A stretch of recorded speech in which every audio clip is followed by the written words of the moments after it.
I loved the fact that we got to enjoy different things on different days, that you didn't have to sit through 3 nights of prelims that were like the exact same thing over and over. I loved that they had actual talent people judging the talent. I love that there was like diverse body types up there. You know, not all 11 of the top 11 were just like a size 0, and I freaking love that. But every single one of them was fit, and I tip my hat to Robin and her whole team and the entire class of 2023.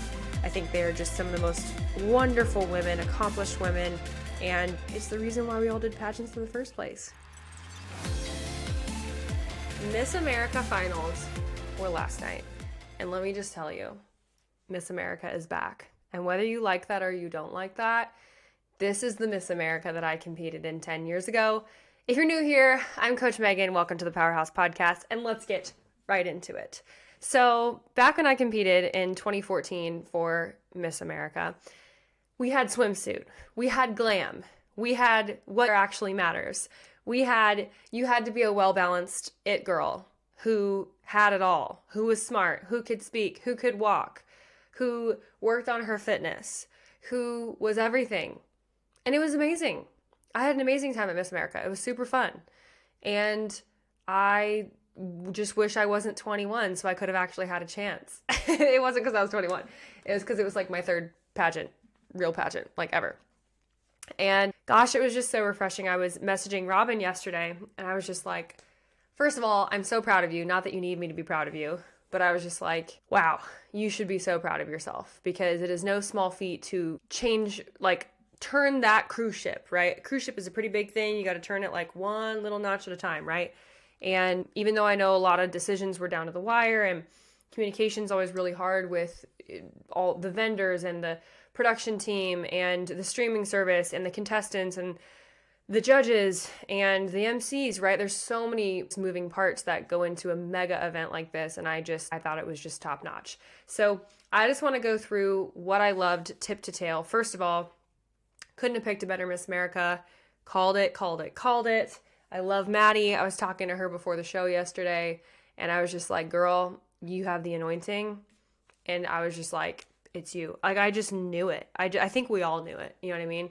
And not that there weren't stellar, amazing people. We had several clients competing, and I mean, it was a tough class, but that's how it should be.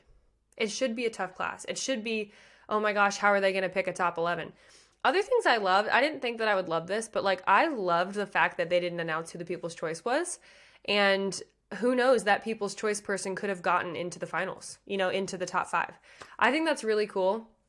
Things that I have mixed emotions about are that there were different judges on all 3 days. So prelim judges were different than talent judges than finals judges. But I loved the Miss America's Got Talent. How did you guys feel about that? I seriously, post on our Instagram or tell me like in the comments on YouTube, but I loved it. I mean, it was long, right? But I loved the fact that we got to enjoy different things on different days, that you didn't have to sit through 3 nights of prelims that were like the exact same thing over and over. I actually thoroughly enjoyed that. I loved the fact that we got to enjoy different things on different days, that you didn't have to sit through 3 nights of prelims that were like the exact same thing over and over. I actually thoroughly enjoyed that. I loved the fact that we got to enjoy different things on different days, that you didn't have to sit through 3 nights of prelims that were like the exact same thing over and over. I actually thoroughly enjoyed that. I loved the fact that we got to enjoy different things on different days, that you didn't have to sit through 3 nights of prelims that were like the exact same thing over and over. I actually thoroughly enjoyed that, or should I say like my ADHD maybe enjoyed that. And I just loved how much stage time every single girl got. What was frustrating about prelims before is, if you've watched Miss America forever, you know this, but like you'd have a really heavy day of prelims where maybe you did like all the hard stuff, like talent and onstage question. And then you'd like just have evening gown one night, and then you'd just have swimsuit one night. And so you were just waiting backstage for like 3 hours to do nothing. I would much rather be a full participant and get to do a bunch of things over the course of 2 nights, even if it's a longer night when you're just more active. So that was really fun to watch, and I can't wait to dialogue with more of our clients when they come back of what they liked, what they didn't. Maybe we can have some of them on. That'd be kind of fun on the podcast. But overall, it was just an amazing show, and Miss America actually was a show rather than like something depressing where It's just speaking the entire time. And the other part of it mixed emotions about different judges because it's very interesting.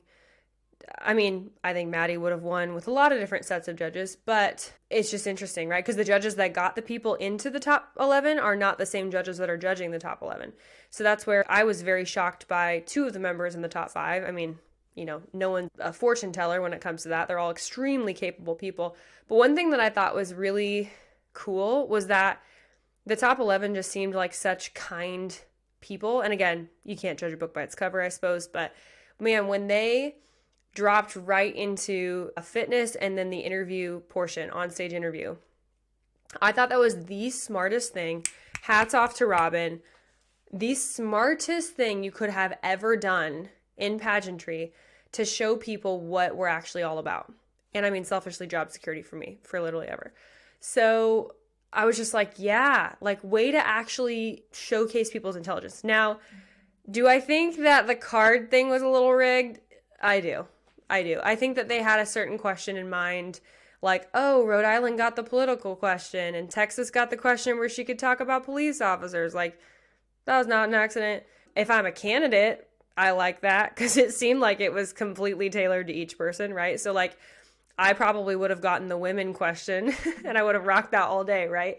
So, I mean, if they were doing that in their favor, cool, whatever, But I really, really enjoyed it. I thought all 11 contestants were extremely brilliant and diverse, and I love seeing all the Midwest girls in there. And it was just like really nice to see because normally you get the coasts, you get Texas, and it's like, okay, we get it. You guys have more resources, But we had Kansas in there. We had Colorado in there. Rhode Island is a very small pageant. And so it really seemed like the girls who showed up and did their best got rewarded, And I'm sure the point totals were extremely close between, the top 11 and the top 15, the top 15 and the top 20. I personally had like a solid top 20 of people that I thought were very much candidates in there.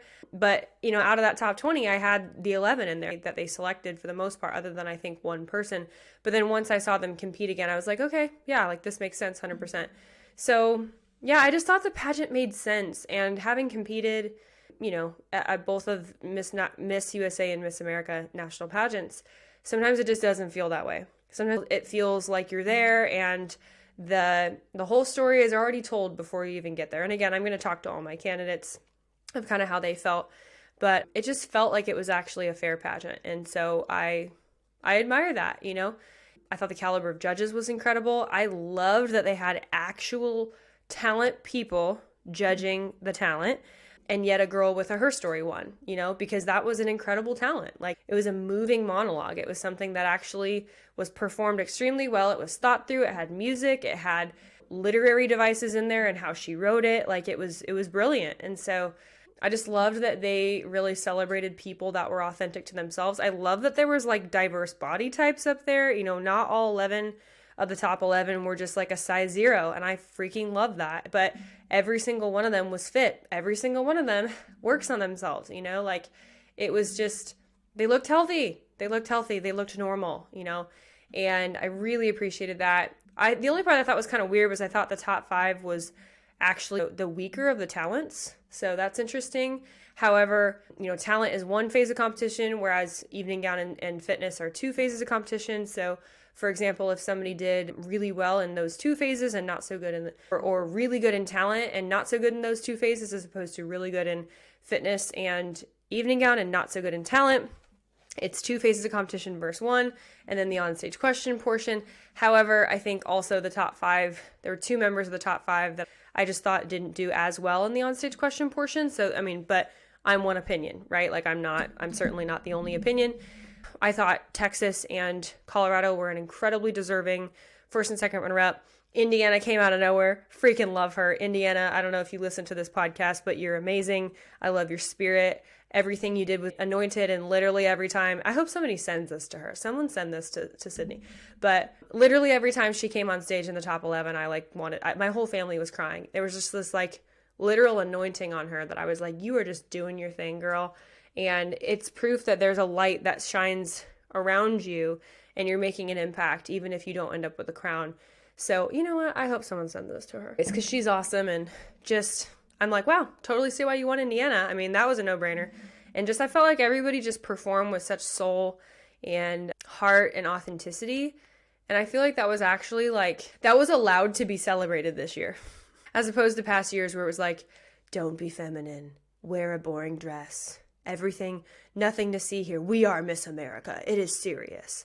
And it's just like, it's not what people want at all. And I think Madi is going to be, how do I want to say this politely? I think Madi is going to be universally a role model that people look up to. And it is very important that a Miss America, in my opinion, and a Miss USA and a Miss whatever, can be somebody that people relate to in many aspects. And I think for the past few years, because of the way that the brand was going, right, wrong, or otherwise, we've had amazing Miss Americas. We haven't had anybody that's like, oh, you did a disservice, you're terrible, blah, blah. No, I think everybody's worked hard, they're amazing in their own right, and obviously it was their time to do their thing, right? And I think we are getting back to a lot of, honestly, what Volunteer has been trying to do for the last couple of years and has been doing successfully, that they are going for beauty and brains. They're like, she can be everything. She's not just smart. And I feel like in the last couple of years, not that the Miss Americas haven't been beautiful, certainly, because they are, obviously, but there's been so much of an emphasis of like, take us seriously. We have a place in this world, that there wasn't that magic of, there still needs to be the Disney princess effect. There still needs to be the effect of Miss America is so beautiful that when she walks in, people just want to be her, right? And beauty comes in a million different ways, and I'm really not judging anybody. I'm simply just saying Madi has that, and I think it's so apparent. And so, she glides into a room, and she also can be just as beautiful in her Army or her Air Force uniform, and she's going to Harvard, and all these kinds of things. And so I'm just really excited for how she opens doors of opportunity for other people to see themselves being involved in the organization. And I think overall the top 11 is a representation of that. And yeah, just if people if states like Kansas and Rhode Island and these, smaller pageant states can get into the top 11, I hope it just encourages people work hard, have a brand, show up. And if you earned it, you earned it, and that's just so beautiful because that's what it should be. It shouldn't be rigged, and it shouldn't just be whoever has the most social media followers or whatever crap. So I really, really liked that. I really liked a few of the dresses this year. I think two-tone is still absolutely in. I think you're seeing a lot more unique, let's talk fashion real quick. So, and I'm going to pull up my phone to see some of these dresses, but I'm really seeing sparkle combined with velvet, or not just velvet, but black material or liquid beading. So we had Massachusetts dress, which shout out to Massachusetts. I think you had the best dress in all of Miss America. That is my opinion. So shout out to Chelsea. I think you rocked it. This is so beautiful with the choker halter, and then the deep V sparkles, and then the side cutouts with a slit. I think darn near everybody in Miss America had a slit in their dress this year, which you would not have seen a couple of years ago, because we weren't even allowed to see the dresses on stage, like my sister's year, LOL. But I think everybody in the top 11, almost all, had a slit in their dress, right, wrong, or otherwise. So, and obviously Madi's was a little bit different. She didn't necessarily have a slit, but she had a deep V in the front, and then a lot of chiffon flowy, which just fit her body type so perfectly. So beautiful. I love watching it.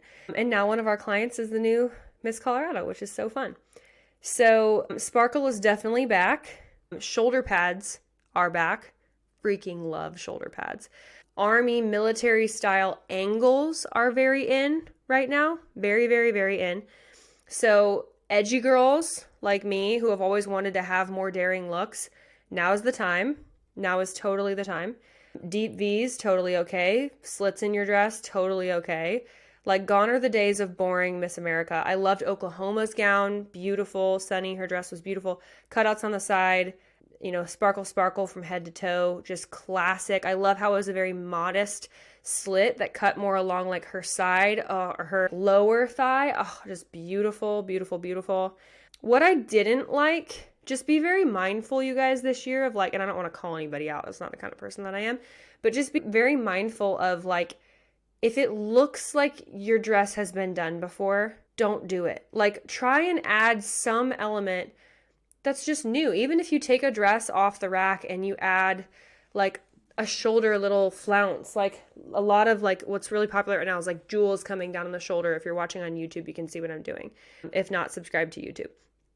But like, plain is out, okay? I'd say I'm looking at everybody in the top 15. Big puffy sleeves are in. Weird flowers around your neck, texture, totally in right now. Deep V's totally in. Some aspect of sparkle, except for Maddie's dress. I will say Maddie's dress was the only one that really, she had sparkle like right at the, like her belly button, but she also has the body type where she can wear something really classic. And the fact that the dress had tons of train and she could play with it, she knew how to work that dress and she knew how to make it work on the stage. Here's another thing too that people forget. If you, like, the worse your walk is, the more I feel like you need something in terms of your dress to distract people from the fact that your walk isn't that good. The best walkers typically can have the, I wouldn't say simplest dresses, but like, let's look at Miss Universe, okay? You ain't seeing nobody wear a big chiffon gown that they're just whooping it around all the time, right? So it's mostly like high slit on the side, fully beaded in some aspect, possibly see-through, and they're walking the crap out of it, right? They don't need a whole lot of bells and whistles. They're really letting the walk work for themselves. So look at what your style is. Is it edgy? Is it classic? Is it somewhere in between? Is it both? Like, I would describe my style as edgy, but also classic. So like, I like classic pieces, but I want them to have some kind of a angular line to it almost always, or I'll cut something out of something just to make it look a bit more custom. And that's super, super, super important. But another thing to be mindful of too is, so going back to the walk thing, first of all, then I'll talk about the word classic. Have that be a mile marker for you of like making sure that you're picking a dress that represents where you think that you can be the next time you compete at your pageant. Of course, what is also representative of what just works well in your organization, right? Like, don't wear like a super, super skimpy dress if you're in a high school scholarship pageant, like doing NAM, you know what I mean? Like, that's just not going to work well. Like, if you're a teen, you're wearing a ball gown, like that's what's happening, for the most part, and in teen in general, right? So you have to know what your organization's looking for, and then you have to know like what actually looks good on your body, and then what's in fashion, and how good is your walk, So, and then really work hard to get your walk to where it needs to be. We're working super hard on that with our clients this year as a focus because, our girls win interview obviously a lot, and I want them to win everything. So we just hired a new walking coach that's going to be working with all of our clients because I'm leaving no stone unturned. We are coming in full force in 2024, So yeah, and the last thing is with the concept of classic, almost every single one of our clients that we work with is like, I love classic. I'm old Hollywood. I'm this, more classic than old Hollywood. But I will say that classic can look old really, really, really, really quickly. Just make sure that whoever is advising you on your dress and your outfits, old Hollywood or classic can look old real quick, and they're not the same thing. You can still be modern and have a very classic look. Like, for example, Amelia, Miss New York, I don't know if you guys saw her interview outfit, that yellow and black, still very classy. Like, the leg length is below the knee, right? Like, it was more of a midi length dress, but the fact that it's yellow and black, and the style, if you can see on YouTube, the style that it was with kind of the halter neckline and then the cross pattern is very modern, is very New York, is very like high fashion looking. And so I love that, even though it's so classy at the same time, right? It fit her figure really well. She's got like a classic pump on her hair, I love how people were doing more of like the bun and like not so teased hair with kind of like loose curls. I love how Miss America is adapting, and it is not your grandma's Miss America anymore. Like, there's just so much more liberty when it comes to how you can put your best foot forward when it comes to style. So those are my biggest thoughts when it comes to Miss America, the show, the production. I thought the MCs were fantastic. I thought it was brilliant of Robin to not put the show on NBC, ABC, and try and have the pressure of getting it right the first time in a new location on a network. I thought it was brilliant, and I would do that every year if I were them, to just make people pay for it. $99, for 5 shows, if not 6, I thought was very reasonable compared to you're going to pay $100 at least, you guys, a ticket to go to anything. And then another $160, I think it was, for visitation, after the show and things like that. Like if you actually want to talk to title holders, it's so expensive to go. So $99 to watch from home was a blast, and I'm happy to contribute, to the organization as well. And I thought it was a marvelous show. Like I said, I love the talent show. I love that they had, sisters emceeing it that are formers. I told my sister, I was like, we should ask Robin if we can MC that next year. That'd be so fun. I'm like legit gonna ask, so mark my words. Prelims were great. I love that the Miss America and Miss America's Teen emceed prelims. I'm like, give them FaceTime. They've been working all year. Let them have a voice, show people that they're intelligent. Like, they're free. You know what I mean? Like, you don't need to pay MCs. They're totally capable people. Like, this is what you literally crowned them to do, is to be able to speak. So I love that. And then I thought Terrence J. and I can't think of the other girl's name, Maria, is that her name? I thought they did a really good job. They had great banter. And I love the flexibility of like when they were calling out Bob and all these things, just having fun and like realizing that this doesn't need to just be this like, serious thing. Like, this is a fun competition. I love the gown parade. I love the fitness dance. And I know people competing might have mixed feelings because like the last thing you want to do sometimes after you haven't gotten top 11 is like go back on stage. But for everybody else, for your parents that paid to be there, for, everything, like they got so much stage time. They got to introduce themselves. Like, just, it was so good in terms of like, if you are putting so much money to get to Miss America and you've worked so hard, you might as well get as much face time and stage time as you possibly can. And let me tell you, in other years, like my sister's year, they eliminated evening gown. So she literally didn't even get to compete in evening gown, even though they were expected to spend thousands of dollars on a dress. They made them sit in their evening gowns on stage. They got to introduce themselves for 5 seconds in awkward rows based off of what you majored in college. And then they were off stage the rest of the night. It was so bad. And it was a whole mess. Like, that was just such a bad, horrible. So this is an amazing production, and the spirit of Miss America is back. I think thousands of girls are going to join the program because of crowning Madi and because of the way that the production went. And just, again, I tip my hat to Robin and her whole team and the entire class of 2023. I think they are just some of the most wonderful women, accomplished women, and it's the reason why we all did pageants in the first place. It's just so exciting. So I just love that there are so many amazing programs for people to compete in now. Miss USA finally announced some of their dates this week, which is great.